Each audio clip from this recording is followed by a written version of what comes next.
Hi, Bruce. Hi, Bob. How are you? How you doing? Very good. Thank you for all you did to make this happen.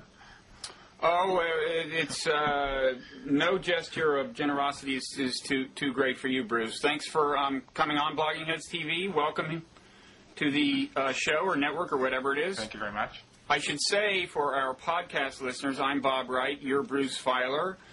You are the author of many books, notably, most recently, several God-related books that have sold a ton of copies. Walking the Bible, Abraham, Where God Was Born, which is good because there's a lot of God-related issues floating around the world today, for better or worse. We're going to talk about those. You've also got a blog now called Feiler Faster.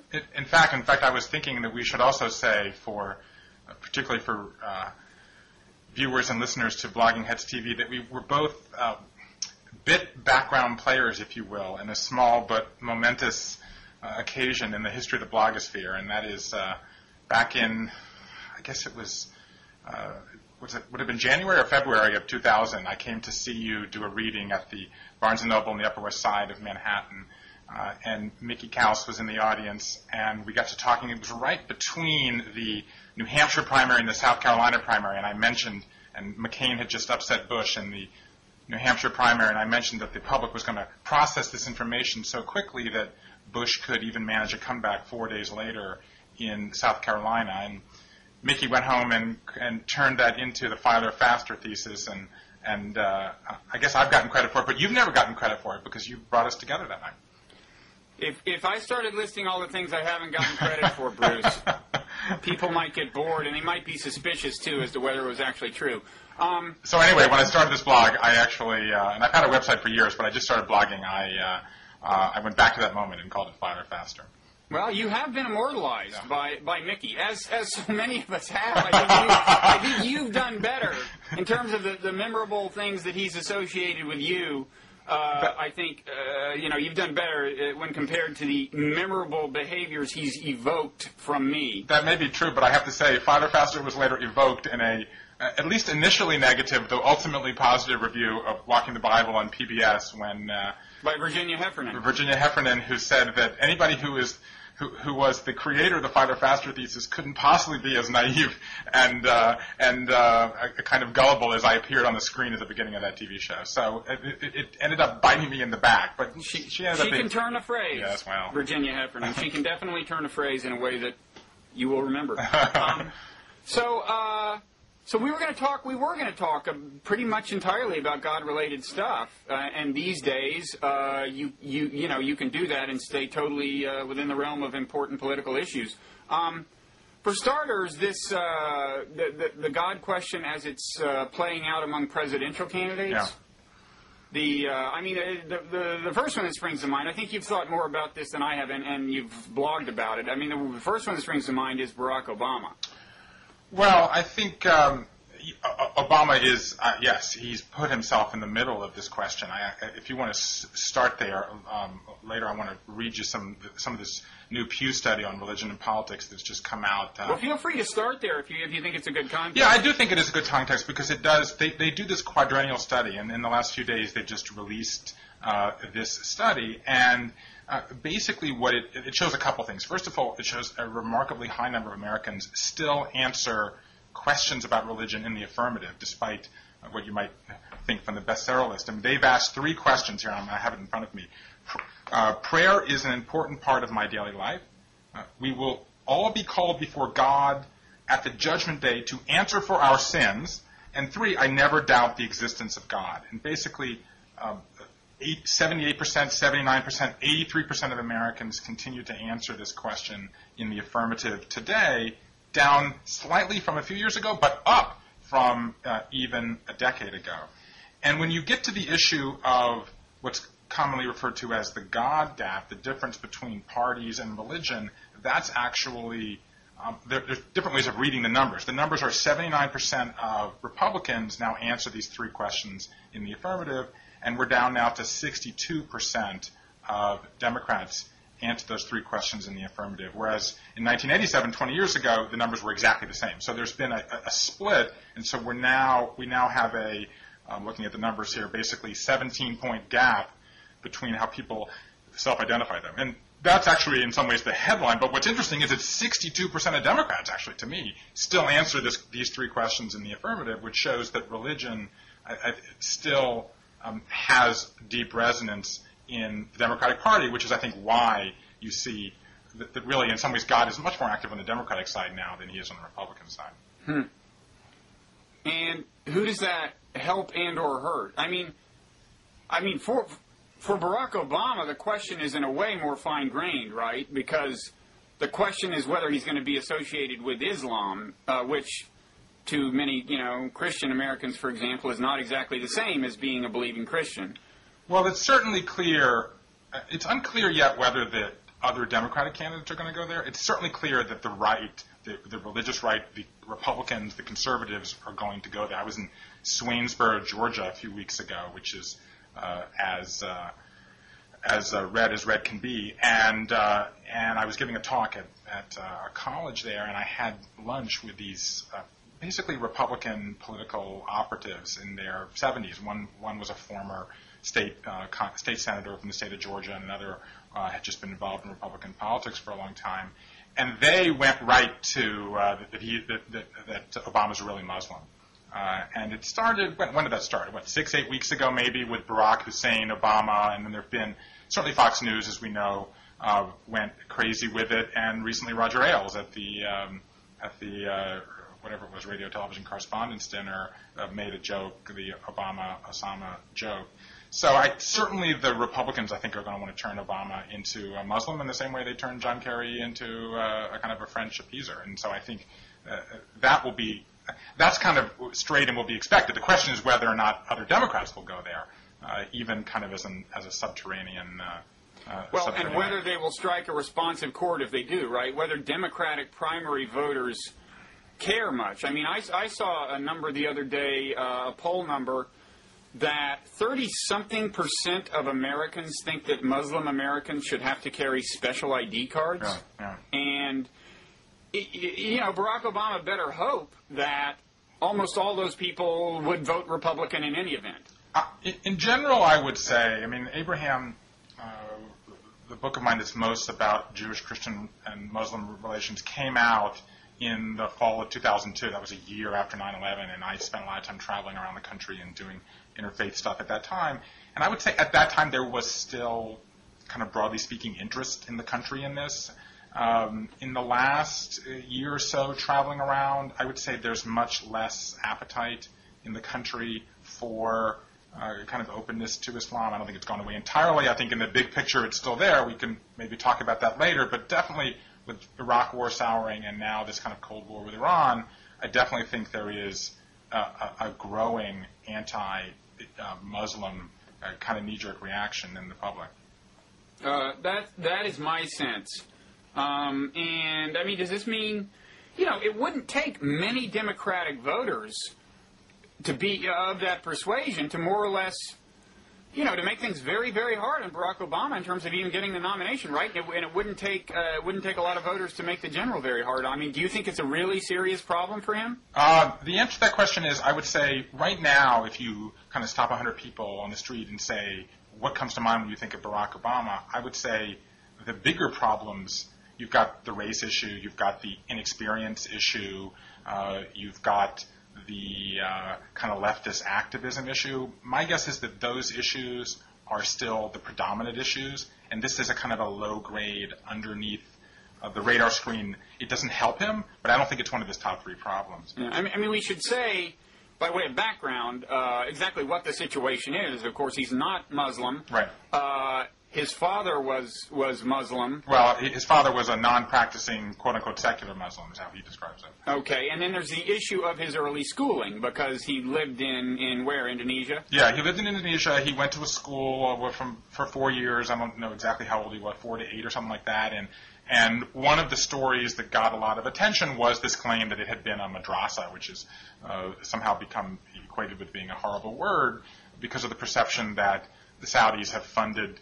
And recently this may be true. I don't think it was true 35 years ago when he would have been going to this school. But the idea that he went to a Muslim school and somehow was inculcated with extremist beliefs at a very young age that are somehow intrinsic to his character. that was the initial problem, I think, that generated the controversy. But I actually think, pivoting a little from this, Bob, to me what's interesting is how he's reacted to this, right? And if you want to look at the speech that got a lot of attention was the religion speech he gave last summer. I actually think this talk he gave at Selma a few weeks ago at the 42nd anniversary of the Selma march and riots and the killing of people at the bridge, that to me was very interesting, because in there he addressed what is also, again, maybe a bigger problem that he faced, which is this whole issue of how was he black enough, right? How are African Americans going to respond to the fact that he had a half-white father, that he went to Harvard Law School, all of these things that we all know about Obama, and he hit it directly. And of course, the phrase he used was, "You all are the Moses generation. You were the pioneers," referring to the elders, John Lewis and others who were there at the time, "and we are the Joshua generation." And I think that here's how I view this. My view on this is, if you look at the Hebrew Bible, right, the first 5 books are the Torah, then you've got the Kings, which occupy a number of books, and then you've got the prophets. And essentially what happens in the second half of the Hebrew Bible is the Kings are all about using state power, and power is everything, and that's the kind of locus of religion. And what happens in the Bible is that the God switches and turns his attention away from the powerful, if you will, to the powerless, and he turns to the prophet.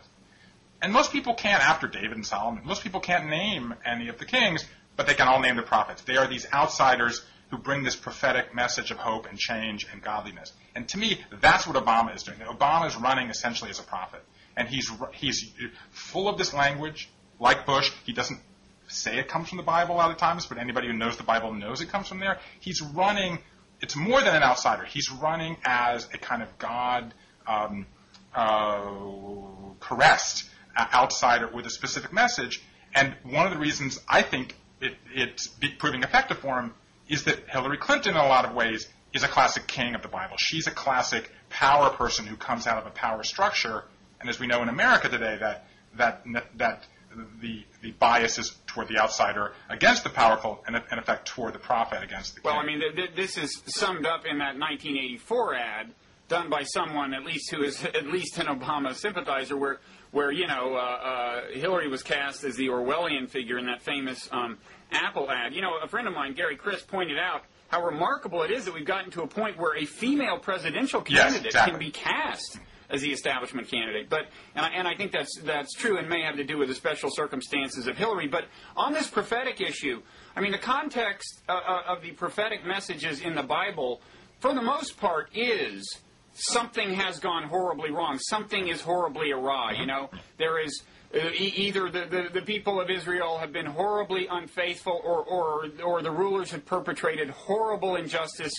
And so one question, I mean, if he's going to give us the classic prophetic message, one question seems to me is, do you agree that is it the case that the premise of his message is there's something horribly awry here? And if so, do enough people agree? Well, I think absolutely enough people agree, and specifically people agree that it's the establishment, right?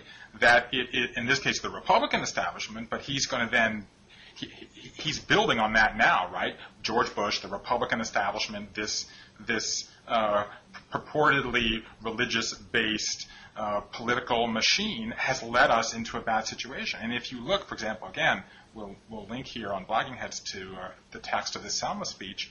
He was saying, take off your slippers, stop being so comfortable, and put on your marching shoes. And he's specifically saying, look, it's okay if you make money. We all want to, wear a Rolex watch and get us some of that Oprah money. But there is still more walking to do. There is still more marching to do. That's what he's saying.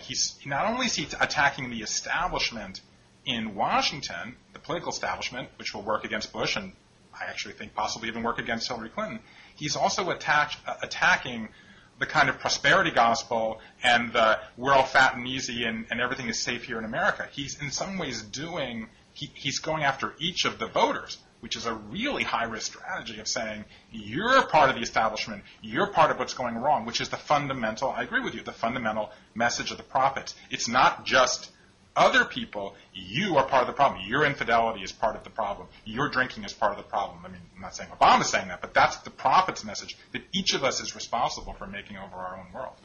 I mean, is there any chance he'll carry a prophetic message into the realm of foreign policy? I mean, I personally would be kind of more interested in it in that realm, or at least I think it's maybe more urgently needed. And I don't think you're going to hear it really from him or anybody else, but somebody saying, you know, wait a second, this is a whole new world we face in terms of the nature of our security, threats to our security, and it's going to call for a really radical reorientation. We've done some things over time that, you know, probably we shouldn't have done, and they've come back to haunt us. And, you know, we have to understand that more and more, to say that the threat is increasingly going to be one of terrorism, and possibly in the future one of terrorism with weapons of mass destruction, is to say that more and more it matters what the grassroots opinion about you out there in the world is. It's not enough to stay on good terms with foreign leaders, to intimidate foreign leaders. We have to fundamentally rethink our relationship to the, you know, man in the street around the world. Now, I don't even know if you agree with that message. It's what, you know, it's what I'd like to see somebody say. Do you think there's any?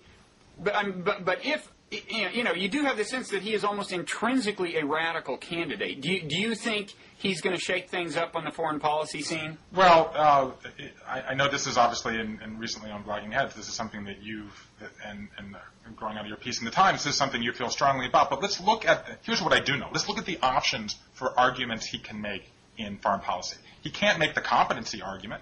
He can't make the experience argument. And what's interesting is everybody thinks that that's the weakest argument, that the strongest argument against him. He's got no experience. He's not denying it. He can't deny it, of course. And this idea of saying that, you know, I'm like JFK is silly, because even JFK in 1960, A, had more experience, and then B, of course, made a lot of mistakes once he got into office. But I think, so I don't know if he's going to make that argument, but I think that there are very few arguments for him to make.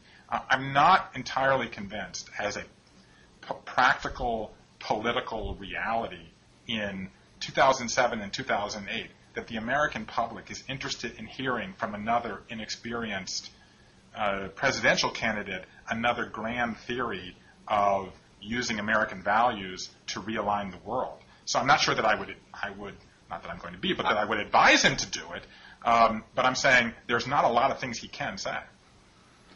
Yeah, I mean, so you're saying he should kind of keep his head low on foreign policy, just try not to create more doubts, right? Yes, and I think that coming in with a grand, go back to the Bible, the whole idea that freedom was a God, I mean, a lot of what we heard with Iraq, freedom is a God-given right, and even, of course, and this is something in Where God Was Born, which is my new book, in which I went to Iraq in the middle of the war, that argument, which was essentially the neoconservative argument, the argument that Bush echoed, the part of their argument he picked up strongest, I would say, is the thing that really has turned people off. So I do not think that it is wise politics to make a large morals, values-based foreign policy argument at the moment. People are in a retrenchment. What might be smart, as long as, look, he's going to have to face this whole Indonesia issue one way or another. What might conceivably work is for him to say, look, a big problem with foreign policy under Bush is you had a guy who didn't have the slightest clue about what the world was like beyond American borders, much less specific knowledge about the Muslim world, which in retrospect would have been nice. Mm-hmm. And yes. I've been there, yes. and I understand people, and I'm capable yes. of looking at an issue from the point of view of something yes. Other than a kid whose father owns oil wells and has lived in America all his life, and that's what American foreign policy needs, which I do think is, in a certain sense, the most fundamental thing it needs, is just somebody who can look at the world from all the different vantage points from which it's looked at. I think I personally believe that. He'll never make it. Never in a million years. You don't think so? No. And now, this is the other thing about Obama, which we're now seeing, and I have in fact blogged quite a lot about this, which is Obama and the Jews. Okay? This, I think it's actually mostly blogosphere created. The blogosphere can do great things. It can also create underlying tension when it isn't necessarily there, and I think that's what's going on with this whole Obama and the Jews issue. But But the idea here... We should spell out that the apparent concern in some quarters is that he would be, insufficiently faithful to the cause of Israel's security. Right, and that's mostly, and it grew out of the fact that he gave this talk at AIPAC, which was written about on Politico.com, that maybe some people didn't like it.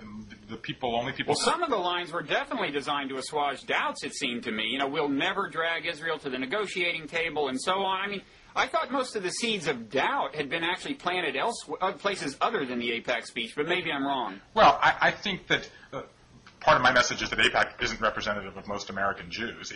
Mickey and I argued about this. I have a follow-up question on that, but go ahead with what you were going to say. But there is... So I don't think that the kind of Israel... I don't think that most American Jews at the moment, I'm speaking, of course, as an American Jew, I do not think that most American Jews are right now in an Israel right or wrong mentality, which has been the dominant position of American Jews toward Israel for the first 50 years. I definitely think that it is changing. Most American Jews, I'm prepared to kind of generalize and suggest, believe that something's going to have to be done on the settlement issue, which is one of the things that Obama said in his regent speeches on this matter. I think his policy positions on this are actually fairly straightforward and smart politics. The issue that he's got is he grew out of a black church culture in Chicago where his preacher and pastor and mentor has been associated with Jesse Jackson, even Farrakhan,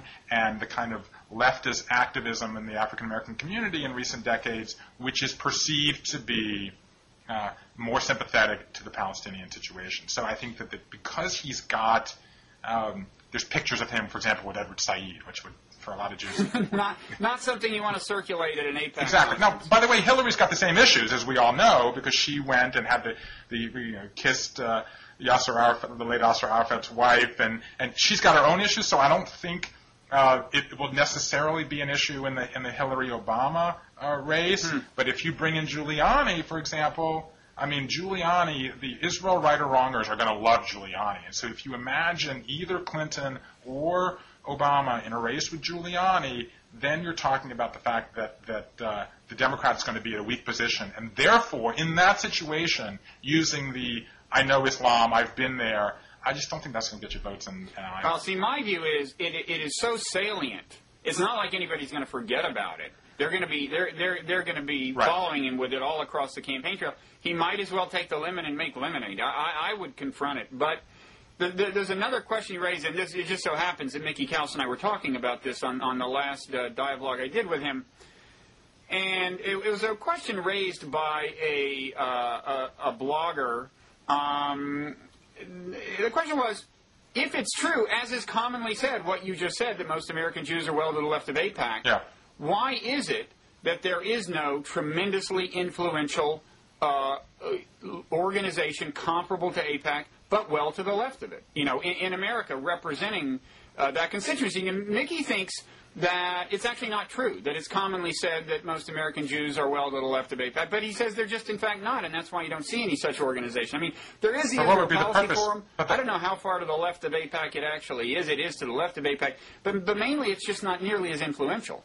Yeah, but what would be its purpose? I mean, AIPAC has a specific function, which is to use money and lobbying to support Israel, right or wrong. I mean, that's basically the founding principle of AIPAC. So I'm not sure what this rival organization would do, as we know. Well, you just said that you think increasingly American Jews don't agree with that. What that rival organization would do in cases where sticking with Israel, right or wrong, which is what AIPAC does, led to policies that are not good for the security of Israel, and the Jews you're describing must occasionally believe that that's the case, right? In those cases, it would lobby for the more enlightened policies. But that is what the policy is of the U.S. government right now.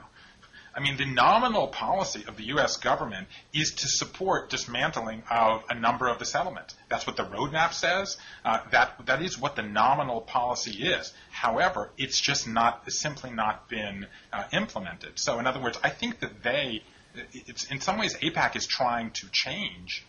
It's the agent of change. It's in general, in political organizing around the world, the more I don't want to call AIPAC an extremist organization, but the more ideologically driven organizations are stronger. That's the problem with religion in general now, which is that the extremists and the fundamentalists speak out more clearly than the moderates.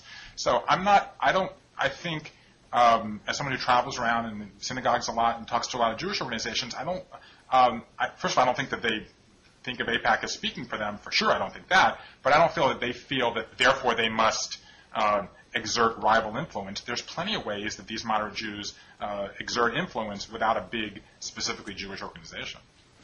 Okay. Are there any other presidential candidates who are intersecting with the God question in ways that have really gotten your attention or are really important? Well, I think that those are two different things. But I think that here's the one thing I think we should just briefly turn to the Republican side for a second, because I'm just interested in your take on this thing I've been thinking about in the last little while, and that is which is that it seems to me that the conventional wisdom that grew out of the last election was, of course, that the Democrats need to be able to use religious rhetoric, and that's one of the problems. And I certainly think that's one of the problems with Kerry, is that he just, he was running for leader of the Church of America, and he didn't really seem to use the right language.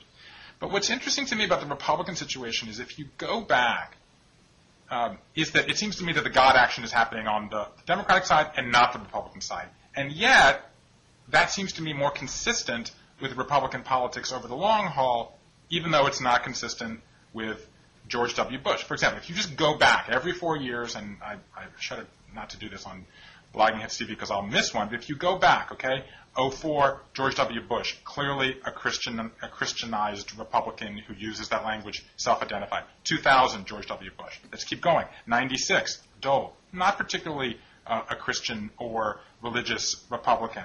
Let's go back. 92, George Bush Sr., not particularly a Christian Republican, a kind of distant WASP. 88, of course, Bush. 84, Reagan. I think Reagan, in both 84 and 80, not particularly a Christian-defined Republican. Ford, go back, certainly not Nixon, certainly not 72. Now we're back to 68.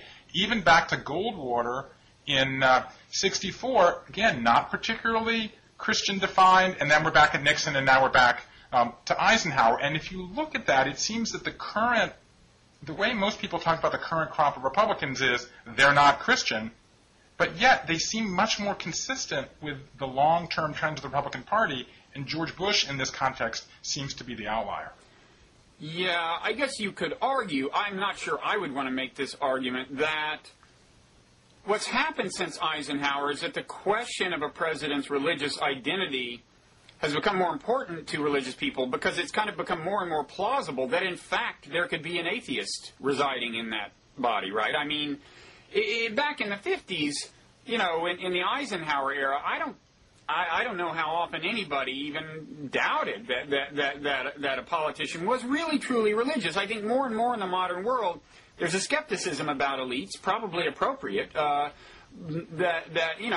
you wonder, of course they all have to say that they're religious, but you wonder about a John Kerry, right?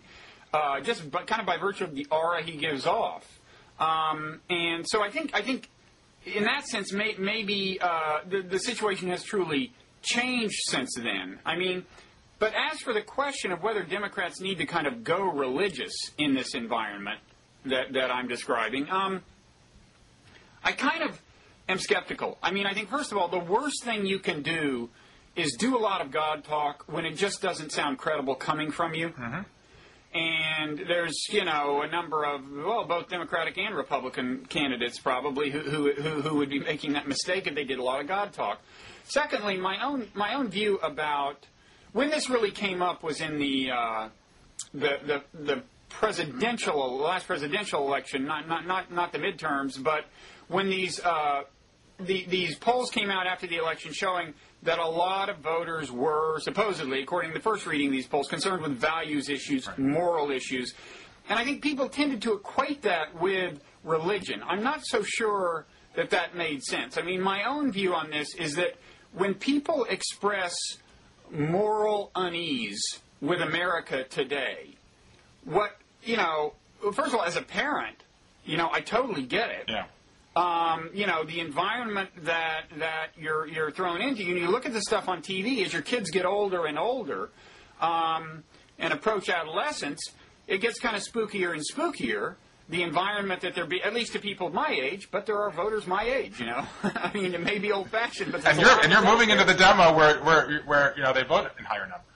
Well, yeah, and see, I don't think it's a religious issue so much. I think if a Democratic presidential candidate truly and credibly conveys that they have some real problems with the fabric of American culture, and I don't mean gay marriage. I don't think they have to... See, I don't think most values voters are most concerned about gay marriage or homosexuality in general. I think they're much more worried about their daughter getting pregnant, and it's not a gay guy who's going to do that. And I think even the abortion issue is to some extent really a proxy for that. In other words, what rampant abortion signifies to them, to be sure, a lot of far-right religious voters are concerned about the issue of abortion per se. It's the killing of babies and so on. But those people are by and large off limits to Democrats anyway. Right. If you look at the swing voters, I think a lot of those who may express concern about abortion, what bothers them is it's a proxy for a culture of promiscuity. And I think if liberal parents, including presidential candidates, would convey more clearly that they too are concerned about the cultural environment in which our kids are being raised, I think if you could really credibly convey that, you wouldn't need to do a lot of God talk. And so I'm not so sure that if you look at the swing voters that the Democrats need, I'm not so sure that the issue is really religion at all. Well, I think a couple of points there. Number one is I would say part of the point that I'm making is that this election, though it appears at the moment, first of all, I'm saying I do not think that there needs to be or will necessarily be a conservative Republican candidate who comes in at the last moment because Republicans are so upset that there's no Christian conservative candidate. Because Republicans for the last 50 years have not necessarily had him. That's point number one. Point number two, I'm saying the only two Democrats to be elected president in the last 3 decades have been God-talking Democrats. That, of course, is Jimmy Carter and Bill Clinton. So the fact that it seems to be upside down, where the Democrats are doing all the talking about the God and the Republicans are not, actually it's upside down from the last 2 cycles, but it brings this cycle more in line with long-term trends in American politics. That's the first thing I'll say. The second thing I'll say is go back to this lunch I had in Swainsboro, Georgia, a couple weeks ago with these Republicans in their 60s, and I brought up this issue with them. And specifically with regards to Giuliani, and what this guy said to me directly, and it's, only one anecdote, but it's what he said to me directly was, he said, look, the religious right, we're not as religious as you think we are, and ultimately, the thing that we care more about if we're going to lose the social values that we're wanting to vote for is we care about leadership. And I think that explains why at the moment we are seeing Giuliani, because he's wrapped himself in this leadership banner.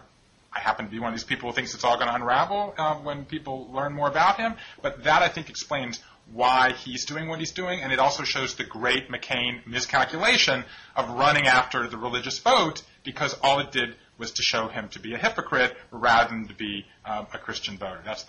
And so I guess then the last thing, and I asked this guy, I said, so therefore, would you vote for Obama? He's the one talking most about God out there right now. And he's like, people in rural Georgia are not going to vote for Obama no matter what. So I agree then fundamentally with this idea that casting it under the rubric of religion is problematic, and yet at the same time I do think that remember back to what we said at the top, this Pew survey shows even 62% of Democrats still answer these questions, including are we all going to heaven and have to answer for our sins? They're still answering it in the affirmative. There still is deep interest in religion on both sides of the ballot box. And are these rural voters in the South that you encounter, are they potentially Democratic voters at all? In other words, there is a Democratic candidate you can imagine them voting for? Probably not Hillary. Certainly not Hillary, and certainly not Obama. I would have to say... Jimmy Carter. Jimmy Carter. I would have to say... Bill Clinton before they learn too much about him, and therefore I think it is possible, sure, I do think it is possible that they would, under certain circumstances, vote for John Edwards. But John Edwards, it should be said, isn't really using the God rhetoric. No.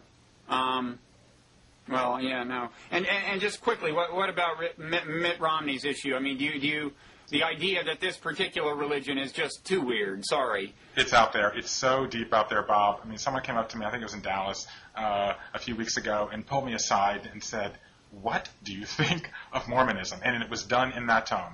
I mean, it was basically like, is this as weird as it seems to me? I think that there is deep-seated anxiety about it. And we just remember when Andrew Sullivan put a picture of the underwear on his blog. I mean, there is deep that they have to wear when they have in certain times of the month. I definitely think there is deep-seated anxiety about it. I mean, as a religion, it actually touches on kind of the great American themes. But I think it's going to make people uncomfortable in the end. Well, one thing, I mean, a mistake that Joseph Smith made, that is his name, right? Yes. The founder of Mormonism? Yes. A mistake he made, I think, is starting a religion in an age when so much is documented. I mean, there are newspaper articles, right, about him getting accused of fraud and stuff, I think. There's actually written documentation. I mean, who knows what all Jesus did, right? But back in those days, not much of it was getting recorded. And Moses, there wasn't exactly, a video camera on every street corner when he was heading toward the Promised Land.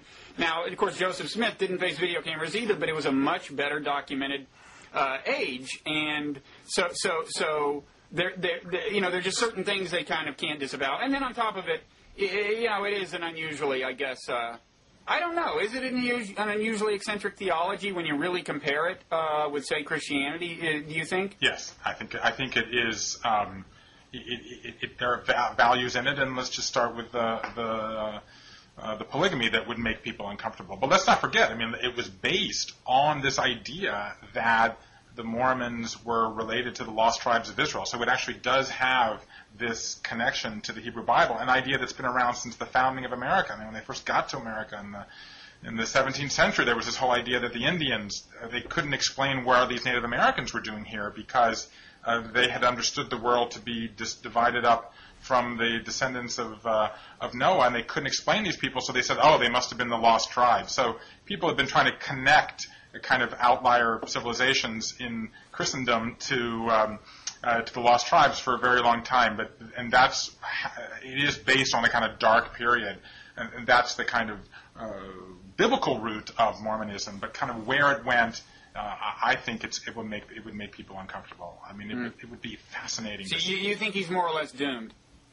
I don't think anybody can say that. I think it's going to be problematic. I think it'll be problematic to get through the Republican nomination, because I don't think the Christian right voters are as powerful as people think that they are.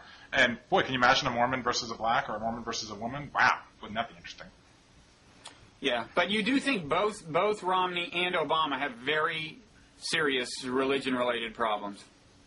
Oh, I think Romney's are more core, and I think to echo what I said earlier, I think that race and inexperience are bigger problems for him than a religion. I think he can overcome their religion. I'm not sure he can. The race thing, it will be foremost in people's minds when they vote. I like it. I think it's cool. Definitely. The idea of a black president, but I guess, unfortunately for him, I'm not the voter he needs to reach. Well, I don't know. The one thing that's the thing he's got going for him, which is that we live in an age where personal narrative is so vital. We do live in the age of Oprah, and I think the problem with that is, remember, you saw Kerry ran on personal narrative, and in a matter of hours after he gave that speech, John Kerry reporting for duty, they had used his personal narrative to undermine him. That's the problem with running a personal narrative, and I do think Obama runs that threat. If he runs too much on personal narrative, and some piece of information gets out there, which we may know or may not know, he's inoculating himself to all the previous ones, right? He said I used cocaine. He said I drank. He said I was a lost man. He said I tried to change my name. Lots of things that might have made people uncomfortable, but there's still, we don't know what the killer app is that will bring down the personal narrative, but that is a challenge when you run a personal narrative. I'm still not convinced that blackness per se is a problem. I'm sure it is with a lot of voters who would almost certainly not vote Democratic anyway. Or at least an appreciable number, not like a majority of Republican voters or anything.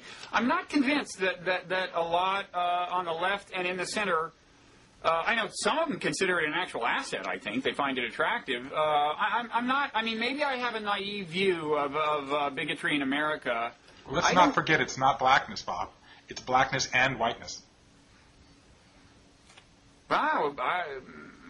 You mean what? That he's a mongrel or something? Yeah, I think that's more. I come from South Georgia. To me, you come from rural America too. That to me is ultimately I mean, I think to me the question is, we see in this Pew study I've been referencing a couple times in our conversation here, it talks about the generational change. He's getting, as we all read in the paper every day, 10,000, 12,000, 15,000 people to speech. To me the question is, are they voters? Anybody who's ever run the generational campaign and counted on young people to vote has come into problem. Just ask Howard Dean. And I think that the question is the appeal to these people strong enough to get over decades of statistics that show that young people vote much less frequently than older people? Because there is this, you call it the mongrel problem. I mean, that's a strong word, but this issue... Don't link that label to me. The issue... It came out of my mouth. Right, I hear you, but my point is, yes, it's a black and white man coming together, a black Muslim man and a white woman from Kansas, a black African Muslim man who lived in Indonesia. And to me, I think, yeah, there's a certain age, we can figure out what it is, underneath which people don't care, but we know that people above that line vote more. Yeah. Well, okay, so elsewhere in the world, yes, there is this supposedly epic split between Shia and Sunni within the Muslim world. Yeah. You've traveled to Iraq and Iran and so on in the course of writing your last few books. So you know more about this than I do. Excuse me. What's your take? Well, I would say that my take is that there are two ways of looking at what's going on in the region now. And that is the two takes have to do with what's going to be the dominant dividing line. Is it going to be state or is it going to be sect? That, to me, is the question. In other words, is nationalism going to prove to be the dominant ideology, or is this centuries-long divide between Sunni and Shia going to be the dominant? That really is the question. And you've got, both sides are arguable out there. And I guess we should just briefly kind of lay out the two arguments before I tell you what my take is, and I'll turn, because you've actually spent quite a lot of time thinking about Islam, your humility notwithstanding, and I'd love to see to hear what you say about this. But I would say one argument is the rise of Shia, the kind of the Shia crescent model. There's been a book written by this called Shia, Shia Rising by Nasser, this Iranian who advises the U.S. government. Vali Nasser. Vali Nasser. And he has articulated the Shia Rising argument, and he's got some evidence at his disposal, not least of which King Abdullah of Jordan used this expression, saying there would be a Shia crescent. And the idea is, after 9/11, because the war in Afghanistan took out the Sunni front to the east of Iran, and then the war in Iraq took out the Sunni bulwark to the west of Iran, thereby allowing Iran to rise in significance, to connect the 89% of Shia Muslims who live in Iran with whatever it is, 2/3 of Iraqi Muslims who are Shia who live in the south, all the way out to Hezbollah in Lebanon, and then possibly down to Hamas in Palestine, depending on who you believe. So the idea is there now is this Shia crescent, which in effect is overtaking the Fertile Crescent, which covers largely similar ground. The Fertile Crescent doesn't include Iran, and that's going to become the dominant ideology, and that Saudi Arabia, for example, criticized Hezbollah for attacking Israel last year because they are worried about the rise of Islam. Okay? That's the argument. The counter argument is that nationalism, despite the fact that some of these countries were drawn unnaturally back at the end of the colonial period, that nationalism is the dominant view, and that what we really have here is the rise of Iran as a power, and you've got Saudi Arabia, which is in many ways the dominant Sunni state in the region, is trying to respond to the rise of Iran, and that they are fanning the flames of this Shia argument, and that really it's a state argument. So those are basically the two issues, I would say. And I would say that just to put my views out there, and then we can talk about them, I would say I'm more in the second camp than the first camp. To do that, I want to just tell a brief anecdote. And I've been in Iran twice since 2000, and I love the place. I think it's incredibly interesting. I've been to, as you know, 60 some odd countries in my life, and I believe that the country I've been to that's most like America is Iran. It's large. It's heterogeneous. you've got Turkmenistans, you've got Kurds, you've got Sunnis, you've got Christians, you've got Jews. 35,000 Jews live in Iran today, the largest Jewish population in the Middle East outside of Israel. All the way down. How are they feeling these days? They feel, what's interesting, there was actually a scene in where I was born where I went to religious services and took my wife in Tehran. 800 people turn up to a synagogue on a ho-hum Friday night in Iran, including all the single people. It's like a rabbinic fantasy that the most happening place to meet Jews in Iran is synagogue. In Iran, there is a distinction drawn between Zionists and Jews. You can challenge whether it's a legitimate distinction, but that's how they justify. Obviously, hundreds of thousands left after the Iranian Revolution in 1979, but a lot have stayed and continue to live their lives. And the synagogue, for example, I went to in Iran, I'll say it's the only synagogue I've been to in the last 2 decades that didn't have security. They are allowed to worship freely. Obviously, it can change at any moment, but they take you have to take religious tests in Iran as a child growing up. The Jews take the Jewish test, and the Muslims take the Muslim test. So they survive by distinguishing themselves from Zionists and say. So it's a bad idea for them to say that they think establishing Israel was a good idea? Yes, if you want to go to Israel, go to Israel. But they're choosing to stay in Iran. They consider themselves Iranian. And let's not forget that Judaism has been in Iran for 2,400 years, 2,500 years since the time of Cyrus. And there have been Iranian Jews for a very long time. The diaspora, in many ways, began in Iran. And what happened was it was in the 6th century BCE when Nebuchadnezzar came, destroyed Jerusalem, took all the Israelites off to exile in Babylon by the rivers of Babylon. And then it was Cyrus the Great in the 520s who came from Persia, destroyed the Babylonians, and freed the Israelites. Said, you can go back to Jerusalem. In fact, I'll pay for you to rebuild the temple. But some stayed in Babylon. That's where the Talmud comes from. I'm telling you things you know. But some went off to Persia, and that began the diaspora. Right. And so, therefore, the idea of diaspora Judaism is alive and well in Iran, and therefore they don't feel the need to go to Israel. If they wanted to, they probably would have gone by this point. So anyway, the story. So I went to Persepolis, which is one of the great cities of the ancient world. It was built in honor of Cyrus, and the highlight of Persepolis is this huge wall with 23 men from 23 countries bringing tribute to the king, and they're all smiling and holding hands and laughing, and happiness basically was a virtue in ancient Persia, and Cyrus promoted that by telling all these 23 countries and all these people that they could worship their own gods. He really introduced the notion of pluralism. He was the first interfaith leader in history, and of course he's heralded in the Bible as being the Messiah. So I'm there, I'm talking to this archaeologist, this young archaeologist, and I asked him a question. I said, you've got Abraham, the Bible tells us, whether you want to believe it or not, it's a different matter. You have Abraham 4,000 years ago, 2,000 years before Christ, in southern Iraq, 50 miles from Persia, and quite a long way from the Promised Land, and he starts to walk. He starts to travel. Why does he go west and not east? That was the question that I asked him. And he said, well, first of all, we don't really know what was east because they haven't really dug up ancient Persia because archaeology was really invented to dig up the Bible. But he said there's always been this invisible Chinese cultural wall, if you will, between Persia and Iraq, between Iran and Iraq, between Persia and Mesopotamia. And the point is, throughout history, from the ancient world to the Middle Ages, all the way through the Iran-Iraq War of the 1980s, there's always been this divider. And I believe that this kind of Iranian influence that we see in southern Iraq is allowed to go on because there is the common enemy of the Americans. And I believe there is this fundamental, the Persians do not want to become Arabs, they do not want to become Iraqis, the Iraqis do not want to be ruled by Tehran, or even worse, Qom, south of there, which is the religious capital. And also, Iraqis and Iranians don't even speak the same language. People forget that, I think. Americans think of this, this greater Shiite region. Language is a pretty significant cultural divide, even leaving aside the cultural heritage which the division represents, which itself is very significant.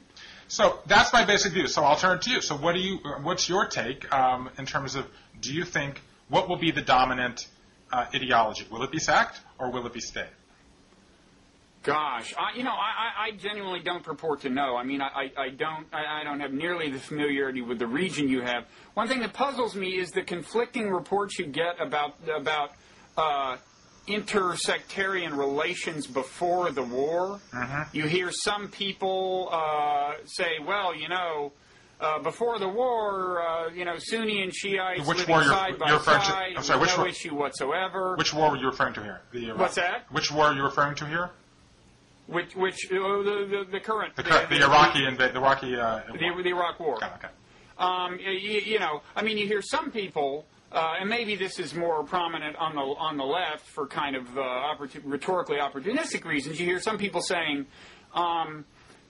we should have known, if we had known anything about this region, we would have known that the Sunni-Shiite cleavage was too deep and it would doom any effort to, build a coherent Iraq after the war. You hear that. Yep. You also hear reports from actual reporters who say, sorry, but when we first got here, even right after the war per se, after Baghdad fell, there was tremendous harmony among Shiites and Sunnis. Now, as I told, I think Mike Hirsch when I was talking to him on this, on Blogging Heads, I suspect that there is a kind of a socioeconomic difference. I mean, I suspect that within Baghdad you had kind of relatively affluent, cosmopolitan people who had tended to transcend sect. For sure. And I would imagine it's like America. I mean, attitudes about ethnicity and about sect and so on vary tremendously by region and by your socioeconomic status and so on. Do you have a fix on? Well, I think that first of all, in general, I would say Iran. I've been to both Iraq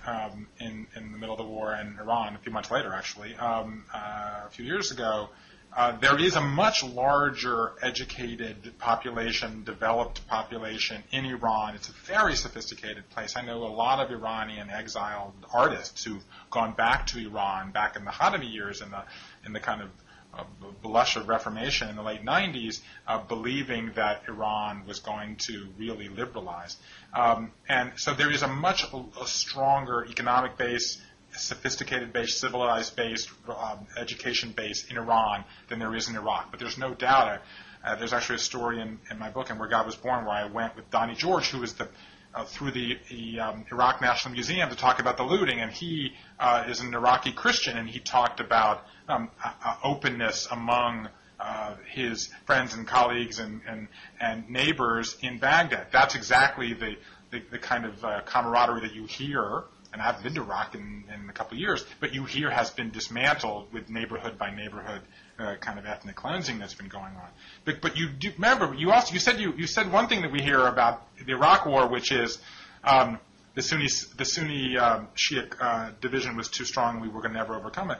The other thing you hear is that the nationalism was much greater than we thought, and the desire not to be occupied was a dominant view. That's in some ways the tension that I'm talking about, which is which of those is greater. So the fact that there would have been Sunni-Shia union right after the war, okay, thank you, perhaps, but now get out and let us take over it, would be the other side of that. And the nationalism, I think that there is a desire for nationalism. What we don't seem to have in Iraq, of course, is leadership that can play to that. We have leadership playing to the sect divide. But even that, even saying there's sectarian divide between Sunnis and Shias in Iraq is a far different from saying there's going to be a Shia crescent all the way from from India through Pakistan and Afghanistan and Iran all the way through Lebanon. That's really what I don't think is going to happen. And I don't think it's the thing that really frustrates me about the dialogue on this, Bob, I have to say, is, and I've heard it in the last few days on the news, there's lots of Shia Iranian influence in southern Iraq. Well, they're on their neighbor. Like, duh. We've got 140,000 troops there, and we're trying to pick the leaders and pick the Shias who are ruling the place. Somehow that's okay, but it's surprising to us that the Iranians would try to influence it. Of course it's there. No, as I've said, if Iran invaded Mexico and there was like a big civil war going on, I think we might try to influence events a little. I don't know. Yeah, exactly. So the idea of Iranian presence, which is used to justify our presence, I think is a really fallacious argument. Yeah. Now this is there is a natural segue into something else we wanted to talk about, which is this idea of an Islamic Reformation. And I think you may be maybe more critical than of this idea than I am. I'm not sure. I mean, first of all, the one distinction between Shia and Sunni Islam is that there is a little more in the way of centralized authority in Shia Islam, right? Yes. I mean, a figure like Ayatollah Sistani, who has all this prestige and influence, is the kind of figure you're much more likely to find in Shia Islam yes, than in Sunni Islam, I think at least by kind of doctrine. Well, I think that's right, but at the same time, I don't think that Sistani is going to have that much influence in Iran, and I don't think Sistani is going to have that much influence in Lebanon. So I think, yes, in the sense that there is, I don't think it rises to the level of the Pope, which is the comparison that everybody makes. Yeah, no, it certainly doesn't. But anyway, I mean, this idea of the Islamic Reformation, I think we both read this piece by Reza Aslan, which appeared in the Boston Globe last year. And he makes an argument that what's going on in Islam, both some benign forces within Islam and some horrible forces in Islam, like Osama bin Laden, are in some sense comparable to the Protestant Reformation, in the sense that, first of all, they represent a decentralization of power, of authority, and there's the Pope's authority was actually questioned successfully by this upstart, Martin Luther. And there's a second interesting parallel, which is that, and he alludes to this, doesn't spend much time on it, but the information technology parallel. I mean, it's commonly said that the printing press had a lot to do with the Protestant Reformation. I think the most common way that's put is kind of misleading. What you hear a lot is that, well, once they could print the Bible, you could mass produce a Bible that people could read, then they didn't need the intervening layer of clerics to interpret things for them. I don't really think that's the most important influence of the printing press on the Reformation. I think it had much more to do with the circulation of Martin Luther's writings and of radical writings in general. I mean, he tacked his 95 Theses up on that church door, and within months, printers in various German cities were taking it upon themselves to print and sell copies. And that I think, is the key to the printing press, is it just made it much cheaper to organize an interest group. And that is totally happening with the Internet. I mean, in a way, what you and I are doing right now is a good example. It's a lot cheaper to broadcast video than it used to be. And I think, to that extent, it's a somewhat persuasive parallel. But I think you have doubts, and so maybe you should. I definitely have doubts. But before we get to that, let me just ask you a direct question, which you were talking about Martin Luther in the 16th century, beginning the Reformation, a process which took a very long time to unfold. Of course, that was before the faster Feiler phenomenon. Exactly. Things happened slower in those days. What do you think is the chief consequence of the Reformation? Is it a change of relationship to the text? Is it a change in authority? Is it separation of church and state? I mean, is it a change of relationship to Scripture? I mean, I think a lot of this it gets back to that question, which is really what are we talking about? I'm not sure I have a good answer to that. I mean, one thing was that, kind of once the dam broke, I mean, once you're on the other side of the divide where you don't have a pope, you, first of all, it's not going to stop there, right? You're going to naturally spawn subdivision after subdivision after subdivision. I mean, how many different Protestant faiths are there? Some of them radically different from one another. And I think that is that's the interesting parallel to Islam. And if I understand Reza Aslan's view correctly, it's that there are already all these competing forces taking advantage of what he sees as a decentralization of power within Islam.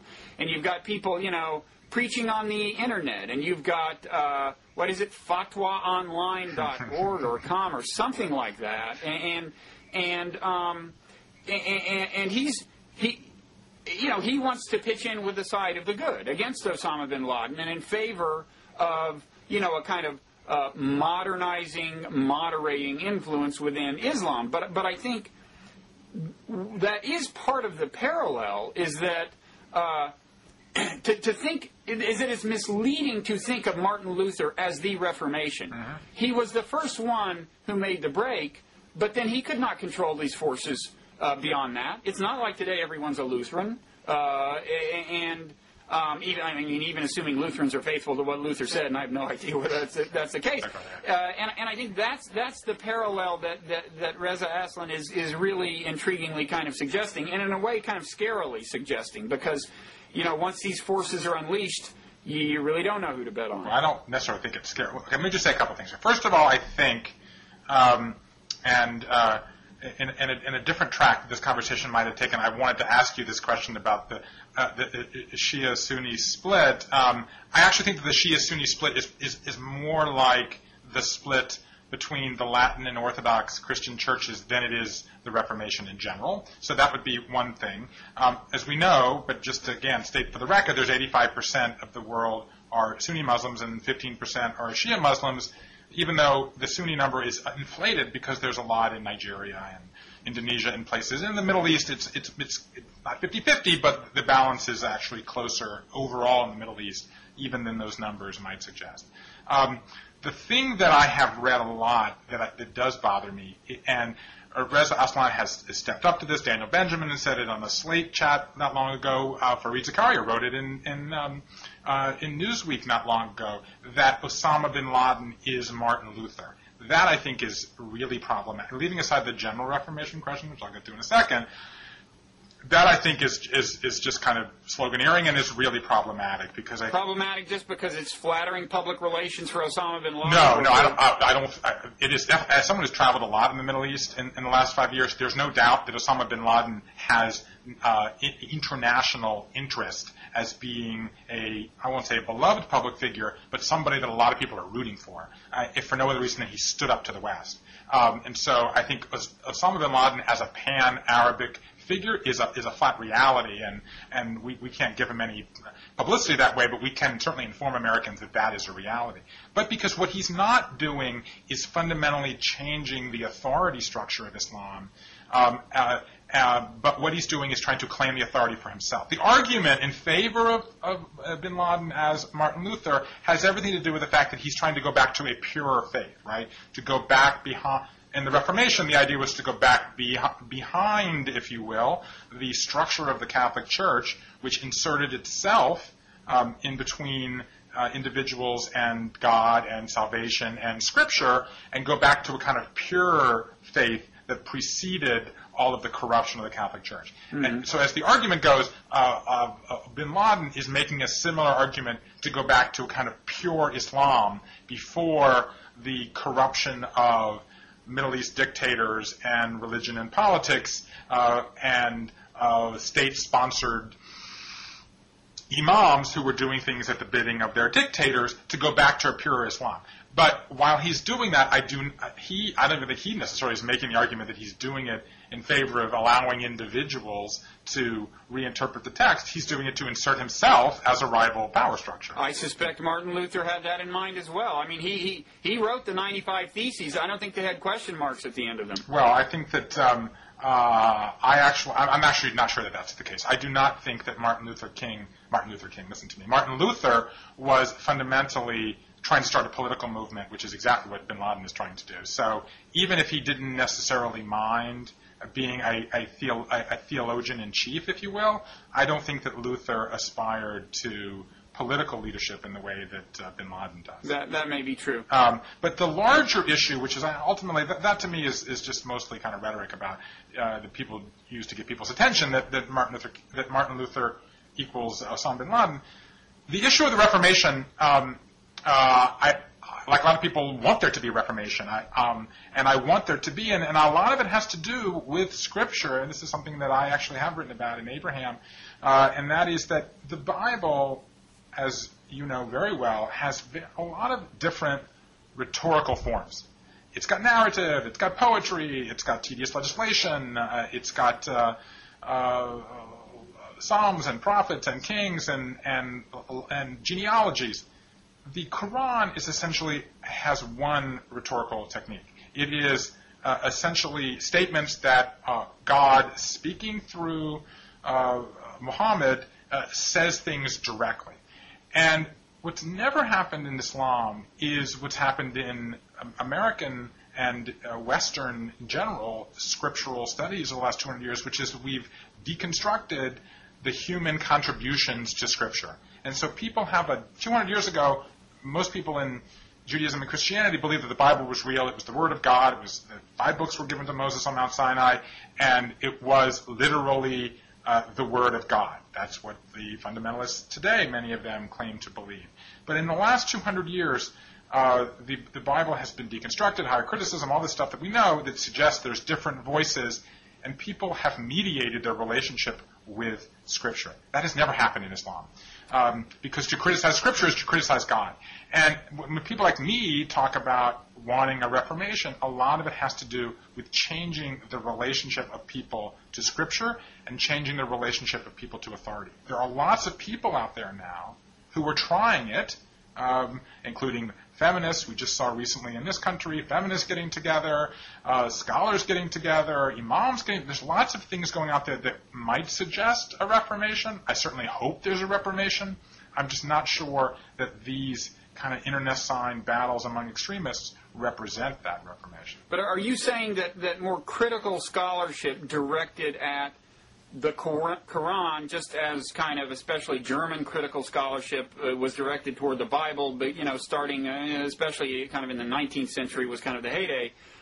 Are you saying that would be a benign force politically, that would help us get to where we want to get to? Absolutely. In fact, I actually blogged recently about this on Feiler Faster. A woman, an American, actually she's, I think, Iranian nationally, but she lives in America, a scholar, has just published a kind of women's Quran. Now, when I hear kind of women's Bible, my eyes roll.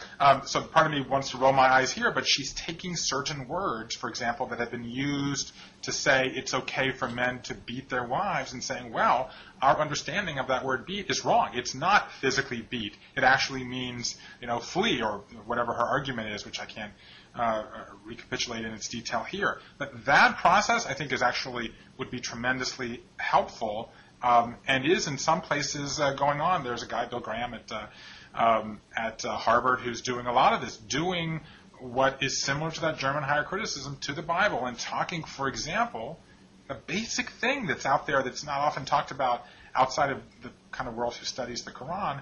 There is a perceived difference between the early verses of the Quran, when Muhammad was cooperating with the Jews because he needed their help to gain to power, and the late verses of the Quran after he had the split with the Jews. The attitude toward the people of the book changes. So the phrases you often hear about, there is no compulsion in matters of religion and things like that, which are cited from the Quran, occur in the early verses. And the whole, it's okay to kill an infidel, that occurs late in the Quran. And once you do that, you open yourself up to what we see fundamentally going on certainly in Judaism and Christianity, which is who speaks for the text. Well, right, but Bruce, that kind of critical scholarship is part of the Islamic tradition. Absolutely. Going way back. Yes. Islamic Quranic scholars recognized very early on that the ordering of scriptures in the Quran is not the chronological order, and set about reordering them. Now, the question of what you do with that, in other words, which verses you give priority to, is maybe one that has not so far been settled the way you would like it to be settled, but that degree of critical scholarship actually is a deep part of the tradition, much more so than early Christian scholarship. And when I say I'm skeptical that a whole lot of more critical scholarship would have a good effect in the long run, in the short run, what I mean is that right now the kind of threatening to America aspect of Islam is, fundamentalists, right? People who only start feeling more threatened, more defensive, more belligerent if you start deconstructing the text to the point where you call in question its authority. Now, certainly to my mind, the critical deconstruction of the Bible has gotten to the point where it legitimately calls its authority into question. One could legitimately wonder about things that are central to Christian faith once you understand how the text was put together, like, was there really a resurrection? And so, now as it happens, the fundamentalists who resist that in America aren't terrorists by and large yet, but in some parts of the world beyond our borders, there are Muslims who are fundamentalists and are terrorists. And so I'm not so optimistic that a bunch of, especially to the extent that it's associated with the West or Western-inspired, a bunch of people who want to say, let's fundamentally rework the Islamic text. And again, I'm not saying, I'm not telling anyone not to do it, and I'm not saying that scholars shouldn't do it, since scholars is what they are. I'm just less optimistic than you are that it's going to be a force for good, certainly in the short run. Let's go back to the question I asked you a few minutes ago, and I guess I asked it. I kind of baited you to a certain extent, which was perhaps unfair of me. Of what was the ultimate end of the Reformation? I think one end of it was to change the relationship, to allow individual believers to ask these questions themselves, to go back to the text themselves, develop a personal relationship with the text, and ultimately a personal relationship with God. But there is, I think, another end, and I think you can draw. And I've been spending a lot of time thinking about the religious history of America in recent months for a new project I'm working on, and I think there is a direct line between Martin Luther in the 1520s and the Declaration of Independence and U.S. Constitution in the 1770s and 1780s. And I think that the separation of church and state is something that was allowed because of the Reformation, because what it did was it opened up, in the long run, not initially, Henry VIII, of course, wanted a state church. He just wanted a rival to the papacy. But it opened up a separation of these religious arguments from using the text as a basis for politics. And I think that would be the value. And when people like me say, I want a Reformation, it's because that's never happened in Islam. A separation of politics and statehood from religion. And I think that these kinds of questions, over time, obviously politicians use religion, that's from time immemorial, but I think that's the reason that I want it. I can't say at this point whether or not we're in the middle of it. I think there's some signs suggesting possibly, but some signs suggesting not. But I think that's the reason that you want it, because it opens up to isolate religion from statecraft. Because the last thing, and I want to just mention this before we move on or whatever we're going to do next. Probably move off. Yeah, given exactly. How much time we spent. Exactly. I was going to say, got to go somewhere. Yeah, I'm looking at the clock here. But the thing that I would say to Reza Aslan's main point, not main point, kind of bilateral point, which smaller point, which you mentioned earlier, is that what he says about individuals going on the internet, doing their own research, and happening in Islam, I do not think is clearly not an isolated thing for Islam, and therefore to say that's the basis of the Reformation doesn't ring true. That to me is the basis of a huge wholesale change in how people relate to God across not only the Abrahamic faiths, but across all faiths, because I do think the internet is allowing people to essentially, we're all our own politicians now, we're all our own journalists now, we all make our own diet plans, we're all our own doctors. I think religion is the last kind of major endeavor of human life where we're doing that in religion, where we all have to become theologians in effect. Yeah, well, I mean, I would just respond with one clarification, that I don't deny that in the long run, the kinds of dynamics we're describing could lead to a greater separation of church and state in the Islamic world, or that might be a good thing. But I'm saying in the short run, I'm less sure. And, in the short run, as you know, the Protestant Reformation was not something you really wanted to be around for. A lot of people died in Europe. And there were just as many counter-reformations in the first century as there were reformations. Yeah. But, you're right. The separation of church, and it's interesting because the Hebrew, in both the Quran and the Hebrew Bible, you see a time when the church was the state.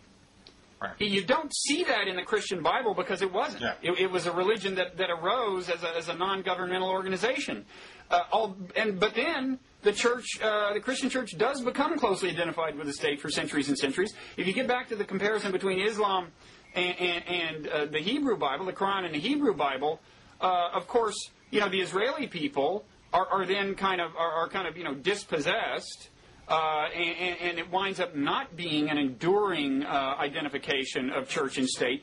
Whereas with Islam, it worked. It turned into an empire, and kind of the rest is history, and that's why you have a much more enduring legacy of identification of church and state, I think, and then that's where we are. Well, just one final thought before we wrap up, and that is it's one of the reasons that I actually write about this in Where God Was Born, that the Torah, the first 5 books of the Hebrew Bible, are so associated with Judaism. The Gospel in the New Testament is so associated with Christianity, and the Quran is so associated with Islam. The one piece of text that they all have in common but is not weighted with that sense of ownership is actually the second half of the Hebrew Bible. It's actually the prophets.